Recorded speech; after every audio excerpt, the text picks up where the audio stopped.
Welcome to the climb!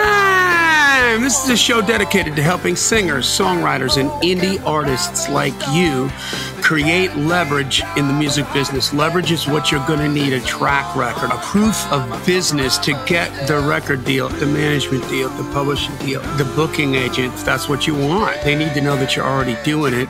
So the good news is you don't need anybody's permission. The bad news is you got to do it yourself.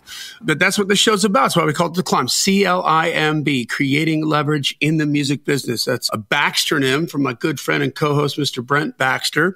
Brent's an award-winning hit songwriter with cuts by Alan Jackson, Randy Travis, Lady A, Joe Nichols, and more. Got a #1 on CCM this year, too. Congrats again on that, Brent. Thank you. First of all, I like him because he helps songwriters like you. He reveals how to write like a pro, do business like a pro. And then once you get that stuff all up to speed, he's going to put you in contact with the pros so you can start creating relationships and move into that space. And you can find very, very easily at songwritingpro.com. Once again, at songwritingpro.com. And I would like to introduce you to my co-host, Johnny Dwinell. Johnny owns Daredevil Production. They're breaking artists digitally by identifying new fans through data. Listen, if you're an artist looking to increase your streams, blow up your video views, sell more live show tickets, and get discovered by new fans, TV, and music industry pros, then Daredevil Production can help. Listen, Daredevil has worked with multi-platinum artists like Colin Ray, Tracy Lawrence, Ty Herndon, and Andy Griggs, just to name a few. You can find Johnny at daredevilproduction.com. That's production, singular, no S, and there's no S because there is no other. Johnny D. Hey, buddy, how you doing? Man, I'm doing all right. Ready to knock this sucker out. We're already in the 250s, episode 251, which is crazy. Well over 300 of all of them, but 250 Tuesdays, and we have not missed a one yet, which is crazy. Man, I'm proud of you. I'm proud of me. If my wife and I could have date nights that consistently, I would have 19 children. That's right. You wouldn't have to import them from China. I know, exactly. The factory would be up and running. Oh, man. So if I speak with a slight speech impediment through the first part of this, it's because I just had 2 cavities filled this morning. Oh. So I had this perfectly timed to come off this stuff, but then my schedule got rearranged. And so Brent graciously agreed to cut an hour earlier, but I'm still all blown up like a balloon, or at least it doesn't look like that, but it feels like that, you know, when you're getting numb. Yeah. And I'm trying to drink coffee and not drool on myself. So there's lots of stuff happening like that over old here. Bill Cosby thing, like my lip up. I came up from my lip up. That's exactly it, man. I'm on the struggle bus. Yes. Yeah, that's what I'm on, the struggle bus. Playing hurt, dude. I love it. You're playing hurt. That's why we haven't missed an episode in 251. That's right. The team matters. But this weekend, I go to the gym. Get this, because of the building that our offices are in, I have an insane amount of keys for that building. I have a front door. I have the hallway door. I have my office door. I have the other office door. I have the back parking lot gate key, the mailbox key, and the back stairwell that goes up to the 3rd floor. So it's like 7 keys. And I got them all color coded along with my house key, right? Because they all look the same. So I got to have those like plastic color coded sleeves. And then, of course, I got my car key on there. And I also have the little tag that has the barcode where they zap me when I go to the gym, right? Yeah. So I go to the gym, I'm working out on Saturday, and I got to go pee right in the middle of a run. So I just hop off the treadmill. I got my phone. I run in, pee. I come back, and I don't realize it, but somebody had come and taken my keys. Like somebody straight up stole my freaking keys, right? And it's just the most annoying thing ever. Like, I don't know how you could mistake it for your own. Right. You know, because like a rainbow. How big it is. Yeah. Yeah. And then I waited all day Saturday. Nobody came back with them. All day Sunday, nobody came back with them. So this morning I had to get up and go get a key made at Toyota, and they did it like really fast. And so now I had to run back to be able to make my dental appointment. And then when I'm done with this, I got a phone call. And then I got to go drive the car itself because the car was in the parking lot at the gym all week. You're lucky your car's still there. Well, I was waiting for somebody to steal it. I thought, well, maybe that's what they're doing. But no. And I scoured every inch of that damn gym, which is insanely clean, right, because of COVID. Right. And there's not a dust bunny to be found that could be mistaken for a set of keys, or a set of keys that could be found that could be mistaken for a dust bunny. So somebody took those damn keys, just decided not to return them, I guess. Like I'm just like, what a pain. And so now add insult to injury, the owner of my building just had surgery. So, not easy. And Ray's out of town. So like, I can't get into my damn office. Oh man. And I don't know how it's going to happen exactly. Oh, you know what? Chelsea's got keys. Chelsea's a lifesaver. I'll ask her. But okay, that's enough of mine. You know what? I had a friend of mine whose Alzheimer grandma on Saturday was running on the sidewalk and face planted and is in the hospital looking like somebody beat the living daylights out of her. So I just got a big pain in the ass weekend. I ain't doing that bad, but sorry, I had to vent a little bit. I'm like, they're keys. Keys. Who steals keys? Yeah, some people just need to get a life. I mean, it's amazing. You're just trucking along your day, right? And one little decision, one little thing derails. Yeah. Like now you got a new hobby. I'm the guy I got a new hobby for this week. I got so much I got to do. I make keys. What's my hobby? Like that lady is like, she's walking along, chugging along the sidewalk, one little oops. And I got a new hobby. What's that? Healing. So. Yeah, bless her heart, man. She looked bad. Oh, that's awful. You get that happen and you're like, well, I need to shut up. Yeah. But it's all that work just to get back to where you were. Not even like we work hard and it's to like get ahead. Yeah. I don't like the whole working hard just to get back to where I was. Exactly. Well, just in trying to figure out like, wait, what? Yeah. The keys? Really? The keys? If you hadn't had that cup of coffee before you went running, you'd have keys. Somebody tells you, Johnny, if you drink that cup of coffee, you're going to have to make a whole new set of keys. You'd be like, why does that make any sense? I don't get it. Oh, my God. All right. So what are we going to learn about today? Well, it's actually a wonderful segue because just like one little thing, one little choice Johnny made at the gym, jacked up his whole day, one line in your song can ruin the whole thing. It can derail the rest of your song's chances for getting cut. How's that for a segue? It's like we set it up. I swear to God, we've done this before, but we didn't. No, I set it up. I'll send your keys back to you. But it was all set up for just the segue. Thanks, man. No problem. I would appreciate that because now I got like a $400 extra spare key, because you got to get the key fob and everything. Right. It's like, fob. So, hey, before we do that, let's take care of a little business. Join the C.L.I.M.B community if you haven't done so. You have to ask to be let in, but we let everybody in and we only bounce out the jerks. That's right. So it's entirely in your power to stay or to go. Mm-hmm. It's not up to us.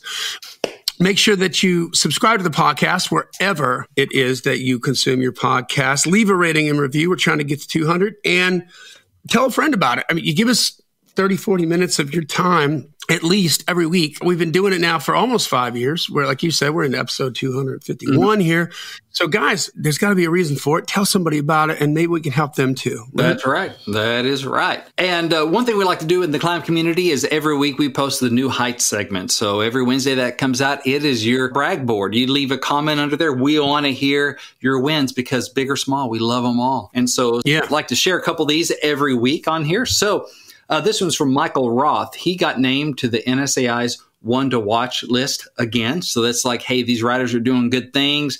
Keep an eye on them, ones to watch. And Michael is one to watch. I've heard enough of his stuff to know that. So he also had found out that 2 of his songs made it to the semifinals of the Dallas Songwriters Association song contest. He said he is semi-happy about that because it made it to the semifinals. So congrats and good luck, Michael. Also, Kimberly Smoke says here, recently received the top honor from Fair Play Country Music at the Red Carpet Awards in Holland. Fair Play in Music Business was awarded for positive contributions, integrity, and character in the music business. She says she's so in awe and always do the right thing even if no one's watching. Awesome, Kimberly. Good luck with that, or congratulations, I guess, on that. Good stuff happening. Congratulations, for sure. I love hearing this stuff. So good deal. I love it.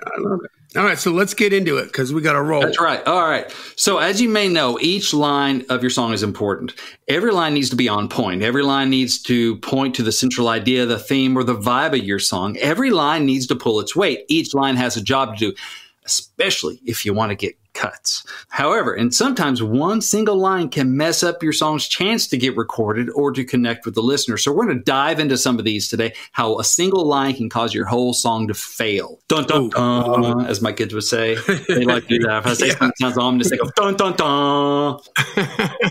I'm riveted. Yes. Okay. I'm not talking about like, okay, this line or that line was a little off topic or a little confusing. Sure. those things are to be avoided because they do hurt your song. You want to stay on topic and you want to stay clear, especially depending on your genre. You know, if it's country, you want to be clear what you're talking about. Other genres can, you know, fudge that more, but especially like in country, you do want to be clear. Okay. But that's not what I'm talking about. These are specific types of one-liners that can derail your song. So the first one is the cornerstone/stumbling block. The cornerstone stumbling block. See, I think it's a mistake to make one line of your song too important. Like one of those lines where you're thinking, boy, if the listener misses this one line, they'll get lost. Oh, yeah. That one off-ramp to get to where you want to go, that one exit sign that if you miss it, you're off in BFE and you have no idea what's going on. That's Texas on the 10. Like when you pass El Paso, then it's like ghost town for 200 miles. Yes. It's not good. It's a dangerous way to write. And you don't want to hang too much of the weight of your song on one line. Sadly, it's too much to expect of your listeners' attention, that they're going to follow every single line and that they're going to hit that line. Because listeners usually don't give your song their full undivided attention. They just don't. I mean, Johnny, what are some of the things you're doing when you're listening to music, especially like just as a fan listening, not for a project or someone you're working with, but you're listening just as a consumer? Okay, as a fan, I am, because I'm going to listen to a lot of rock. Mm-hmm. So I'm definitely doing air guitar, some windmills. I got my nasty face on if the lead is really good or if I just am digging the guitar sound. And I'm kind of just getting off on the rhythm of everything and the guitar licks and the way that the arrangements are kicking. And I know I'm articulating it maybe in a sophisticated sort of industry way, but I mean, I'm just getting off on it. Yeah. You know, I'm just feeling it and then copping the melody. Like lyrics for me, and I know people where this is the opposite, but lyrics for me, always the last thing. Mm-hmm. I'm into the vibe first. Yeah. You know what I'm doing when I'm listening, like as a consumer? What's that? Walking. I'm changing a diaper, doing the dishes. Oh, yeah. Putting up laundry, or I'm taking a shower, or whatever. Like, fair enough. I'm doing stuff, right? Fair enough. See, it's not fair for me to answer that question, too, because I also have the curse of knowledge on that. Mm-hmm. So, like, you know, music for me has been a blessing and a curse. Yes. I get in trouble.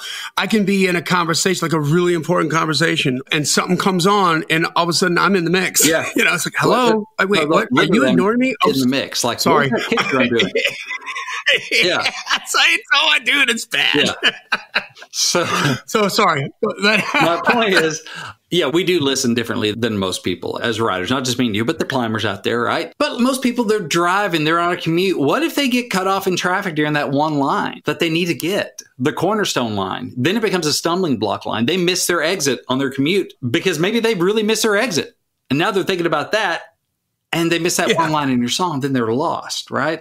Or if the phone rings, a text comes in during that one line, they're digging your song like, yeah, man, this is cool. It's a new one by so-and-so or whatever. And then, ding, oh, what's that? Oh, Billy called. Oh, anyway, back into the song. And they miss that line. I mean, you can't expect the listener to give you their full undivided attention. It's nice. And if your song just slays them, then you may get that at some point when they're already a fan. But that's the thing. If that text or whatever interruption comes during the one line they have to get, or they won't get your song, they ain't going to get your song. Yeah. And so what you built to be the cornerstone of your song just becomes a stumbling block to your listener. And so this doesn't have to be a line that provides like the big surprise twist ending. It can be that, like, oh, this is a line you find out that the singer's in prison or dead the whole time, whatever, you know? Yeah. It doesn't have to be that. It can just be the line in the first verse that sets up the singer as a single mom. And then if you don't catch that line, you may not understand the context for the rest of it is in the context of a single mom song. You just may go, well, why is this girl, what she's upset about or what's going on here? You know, you just may not get it. So whatever it is, you don't want to hang too much weight of your song on one line.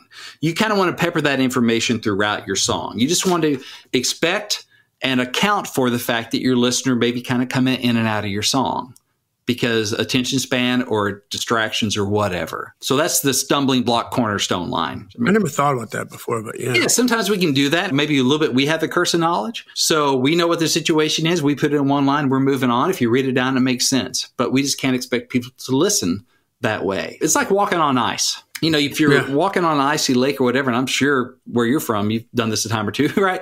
Oh, yeah. You spread that weight around. You're like laying on your belly, you know, army crawling across the lake or whatever, because you don't want to stand up because that puts too much weight in one spot and the ice crack and you could fall through. So you want to distribute the weight of whatever that is that we need to know to understand your song. You want to kind of distribute that weight around. So the whole thing hopefully doesn't fall through. So that's the cornerstone stumbling block. Here's another one. The wait for it line. This one usually like is that twist or the surprise or that otherwise killer line where you think, oh man, if they just listen until we get to that line, and it's like usually in the second verse of the bridge, if they just listen to that line, I've got them. Well, I hate to tell you, they're probably not going to listen through to that line. And it may be a great line, but the danger of the wait for it line is that you can't make the listener wait for it. Every line needs to keep the listener's attention. I mean, what's that little button on all our streaming services, radio dials? They got little buttons that let you change the channel, skip to the next song. Yeah, I can do that by just telling you know who to skip for me. Exactly. Yes. I don't even need a button. I'm just like, skip. Yep. Right, exactly. I can interrupt you my dang self, right? Yeah, I'm not going to mention her name because she is listening. Mm-hmm. So every line has to keep the listener's attention. You can't put cliches throughout your lyric expecting the wait for it line to save your song. The listener's going to tune out, literally or figuratively, before the line ever gets there. So you want to keep the listener's attention with every line. I mean, sometimes it may not even be just the one line, maybe the bridge. Oh, if they get to the bridge and they find out it's not a funeral, it's a wedding, that sort of thing. Yeah. And then you just kind of don't put in all the effort all the way through. You're counting on that third act to save the movie, that last chapter to save the book. Oh, that's a good way to put it. We can get up and leave. We're not captive audiences. Not these days, not anymore. If they're at a live show, yeah, maybe. Or maybe they still get up and go to the bathroom or go get a drink or something. We just don't have captive audiences. We can't count on that wait for it line to blow their minds and to like that has to be like the cherry on top. Like exactly. I think about, you know what I think about right now? I'm thinking about Sixth Sense, the movie. Which is completely fascinating throughout the whole movie. Exactly. And then at the end, you find out that the twist happens and it just is, whoa, it's a mind blow. Yeah. But it works all the way up through that. That just makes it even better. Oh, it does. Yeah. And it might have been, if they didn't put that big twist at the end of that movie, that the movie might have been like somewhat disappointed or just okay. Yeah. But thing is, you are there every step of the way. And so then when they give you that wait for it, mind blown. Yeah. It's like, oh my gosh, I got to see that again just to watch it in the context of knowing what I know now. But yeah, every scene in that thing, you're like, it's compelling, it's riveting, might be kind of frustrating because like, what's going on? But it's a mystery. I'm in it. Yeah. And so, yeah, that's a great analogy because your song needs to be that way. And I think you need to write it in a way that, what if you don't have that twist at the end? Is it still a really compelling song? Yeah. Every line, every verse. There's a hold up. Yes. Hold on to the listener and make it where it's not all about the twist or it's not all about that one section or that one line. Just, hey, if they just listen to your first verse and chorus, are they going to be like, ooh, I want to hear more of that? If they just hear your first verse, do they want to hear more of it? If they just hear your chorus, do they want to hear more of it? You can't wait for the wait for it line to save your song because it's not going to. And here's our last one. So I've got 3 of these today. So the other one is the crossed that line. Okay. It's like, ooh, you crossed that line. What's that? So this one really depends on your genre. It sounds like my kind of line. Exactly. So it's going to depend on your genre, but you can be chugging along just fine. Your song's just chicka, chicka, chicka, taking those steps, is making the A&R person bob his head and tap his pencil. When all of a sudden you like drop an F-bomb, that has to be an F-bomb because it's the rhyme. Or you say something really negative about a woman or something else that is like a cut killer. So again, depends on your genre. Cut killer. It's a cut killer. That's good. So let's say you're pitching this thing for George Strait and, and Tony Brown, the producer, is listening and go, man, this is so George Strait. Oh my gosh, this is so George Strait. Then all of a sudden you drop an F-bomb in the middle of it. He's like, that ain't George Strait. That's straight in the trash can. Nope. Yeah. You're doing just fine. It's like that one character in High Anxiety. I got it. I ain't got it. It's like you're on that blind date and you find out they're awesome. And then they go, and so anyway, my 45 kids at home. Whoa. Yeah. So anyway, I just want to know, are you also a Nazi Satanist? Yeah. What? Wait, what? Deal breaker. Check, please. Exactly. And again, this is very much dependent on your genre, on your artist you're aiming for. Because, hey, obviously, if you're Cardi B, ain't a whole lot you ain't going to say. right? It was like, ooh, Right. that made me blush. No, not really going to happen with that. But artists have certain things they say and certain things they won't say. Some will sing about weed. Some won't sing about weed. Some will sing about drinking. Some don't even sing about drinking. Some will drop an F-bomb or a GD or whatever, and others don't. All right. So depend on your genre, on your artist. There are just certain things they don't want to touch. And so your song could be a great fit otherwise. But man, if there's that one line that just crosses the Rubicon, there's no going back. And that can be a cut killer. Yeah. May not be a cut killer for someone else, but maybe for that artist, it can be a cut killer. So you just want to be intentional about those things and think about it. And sometimes you just do the trade-off knowing like, well, you know what? Yeah, so-and-so is not going to cut this, but this may put this totally in the wheelhouse of someone else because of this line. Yeah. Maybe it's not a bug, it's a feature, but it depends on the artist and the lane. And you just want to be intentional about it. You want to think about it. You want to make sure that if you make that choice, it is a conscious choice. It is a decision that you're aware of the trade-offs, of the risk and the possible rewards. And then you as a creative, as the owner of that song, you make that choice on purpose. You have to know the rules before you can break them. Yeah. And to the industry pro who's going to be listening to that, deciding whether or not themselves or their person is going to cut it, they're going to know whether or not you knew what you're doing or didn't know what you were doing. Yeah. You're not going to blow that by them. So you better understand that. Yeah. Here's another example. It could be when it's a happy love song and then there's a line that reveals that the singer is a parent or a grandparent. So there's nothing wrong with this. I love some parents, some grandparent songs, whatever, but it limits which artist can sing it, right? So your song, it might even be really important that the singer be a parent or a grandparent, but just realize the trade-off. So you can have this love song. I've heard them before where, it's just, I love you, you're the one for me, whatever, nice love song. And then like there's a line in the bridge that is like, and as we watch our children grow and as our children move away, I'm still happy to be with you. Like you go, oh my gosh, all of a sudden the singer has to be old enough to have kids that are moving out of the house, like 18-year-old kids. Yeah, you just aged them 25 years. Yeah, exactly. Instead of now just being like, this could be my girlfriend or this girl I'm living with or my new spouse or whatever, all the way up to grandparents, right? It could include the grandparents, but all of a sudden now it can't be the 25-year-old singer. And by the way, most of them sing like they're 22 to 25 years old. That's their brand, even if it's not their actual age, Yeah, exactly. Especially if your song's not even about that. The song is, what's it about? It's about I love you. It's not about I love you and look how grown our kids are. It's just about I love you. Yeah. Well, then do you need that line about, man, kids are moving away, but whatever. You just want to be aware of that. Yeah. You want to be aware of that. Go, oh my gosh, all of a sudden all these people can't sing it. A fix for that would be like, again, like being intentional. You could sort of make it like a daydream, right? You could be like, I'm so excited about you. I can't wait till we're old enough to see our kids move away from home or something like that. Or just find something. Or third person. Third person it. Or maybe, if it's not relevant to the proceedings or if it's not like this has to be in here for this whole song in this context, you just take that out, replace it with something else that doesn't limit the singer.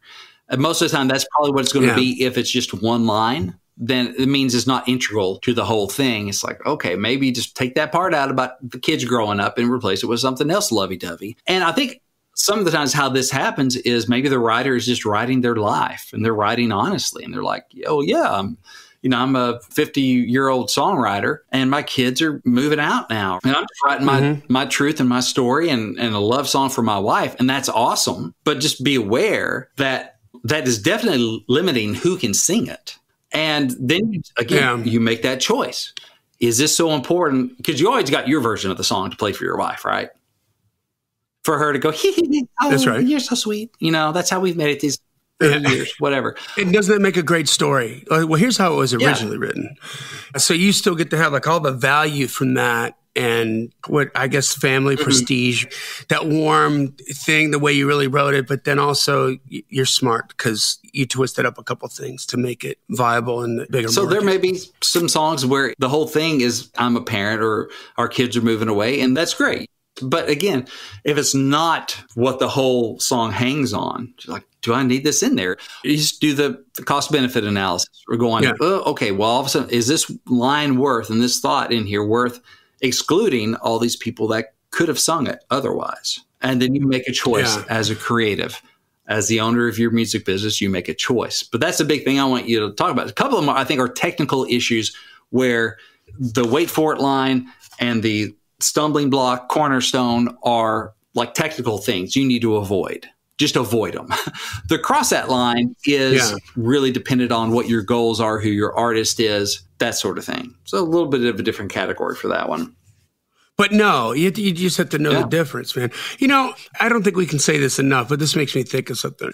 When you're dealing with art and you're dealing with collaborative art, okay? So you got your Bruce Springsteens, and he's going to write his songs the way he wants to write them, and he's going to sing them the way he wants to sing them, and he's going to record them because he's the artist and he sells it. So he's completely vertical built on that, right?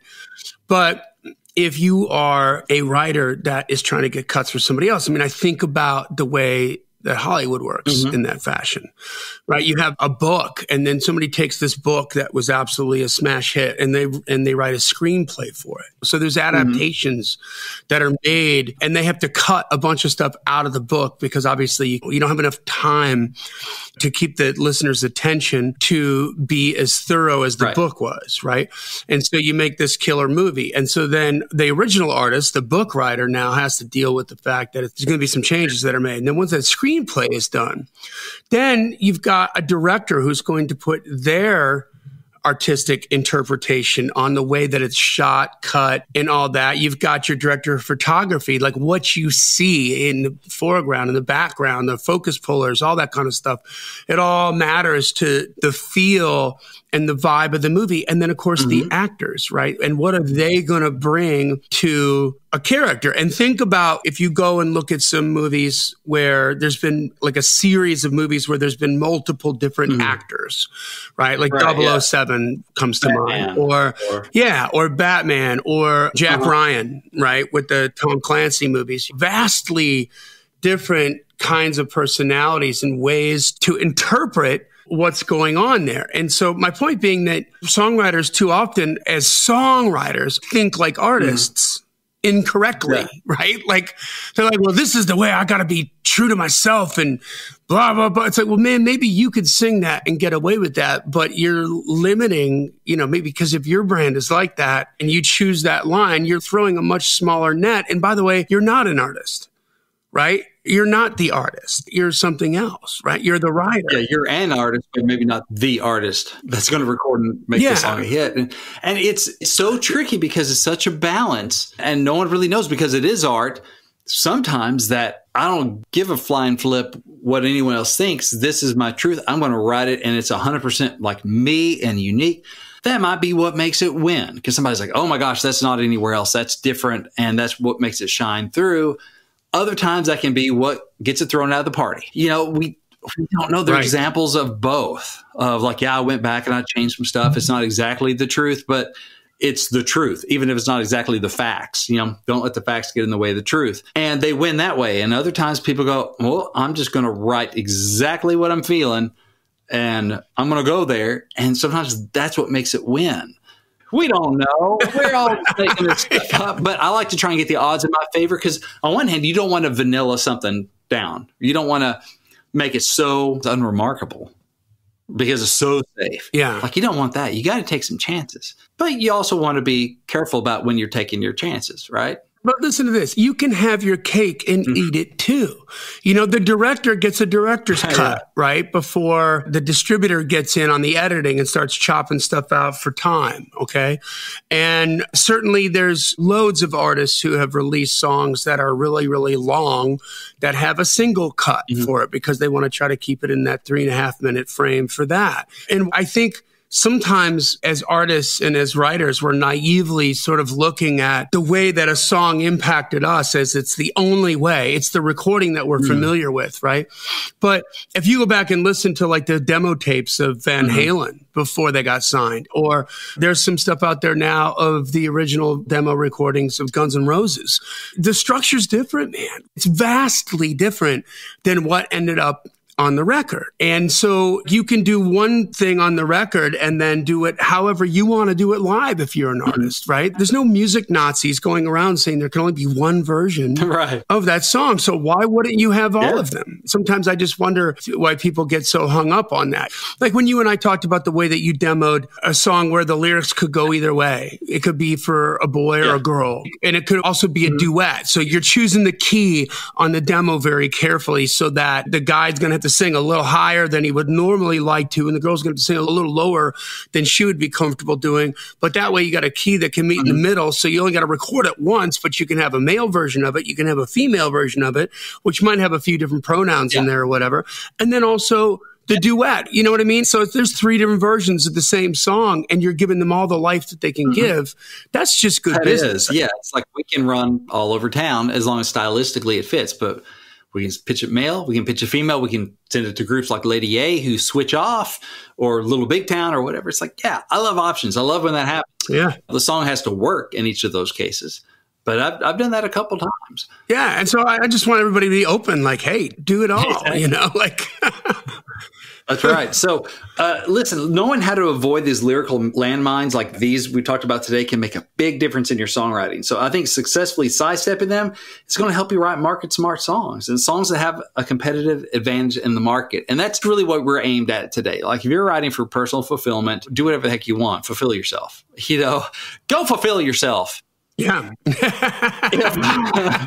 If you fulfill yourself, you'll get hair on your palms. Go fulfill yourself. And anyway, we went there. So anyway, if you're wanting to write for cuts, you need to pay attention to what's going to give you a little bit of an advantage in the marketplace. Sometimes the advantage, and I've done this before, is we write stuff that, you know what, this is going to be edgy and this is not going to be for everybody. Or maybe it's not edgy, maybe just because of what it is, it's not for everybody. But you know what? The truth is my superpower. I'm going to use my superpower, and it gives a better chance of finding that home eventually. You know, you're playing the long game that eventually it's going to find that person it resonates with, you can get away with it, versus we're going to tone this down till it's vanilla and it's kind of unremarkable. And why would anyone want to? You know, you want to give them a reason to say yes. You don't want to just remove reasons to say no. You got to give someone a reason to say yes, right, which is a big difference than just not giving them a reason to say no. Especially when you're writing outside the camp. You know, if you're not writing with the artist, you're not the artist, you're not the producer, you're not writing with the producer, it's a different kind of ball game. You got to give them big reasons to say yes, and also minimize reasons to say no. So that's what I had today. Hey, listen, if you're listening to this, and what I'm sharing is just ways of thinking like a pro songwriter.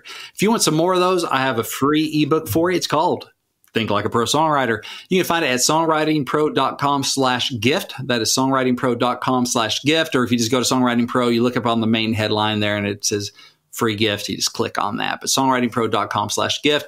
You just tell me where to send it. We send it on to you, and it's my gift to you. Love it. Love it. Well, hey, guys, that brings us to the end of another Killer Climb episode. Make sure you subscribe to the podcast wherever you consume podcasts. Join the Climb community. Leave a rating and review. We're hoping for 5 stars, but if it's 1, we'll still read it on the air. We don't care. I mean, we care, but we'll own up to, we take the losses too, with our chins held high. And finally, man, make sure you tell a friend about it. Just trying to get to as many people as we can, help as many people as we can.